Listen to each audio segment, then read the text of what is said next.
Yo ho ho, welcome back.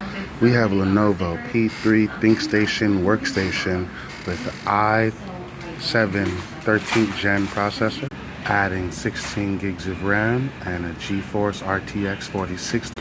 Now usually you'd be required to use Lenovo's branding of graphic cards that are supported on the system, but they make a cable for third-party graphic cards.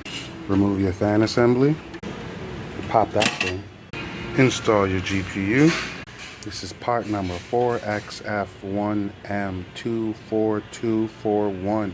Comes with 2 cables, screws, and a bracket. This cable connects your stock Lenovo PSU 12-pin output to a graphic card. Once you get it connected, run the cord through the channel in the fan case. Since I could only find forum posts about this, I made a video.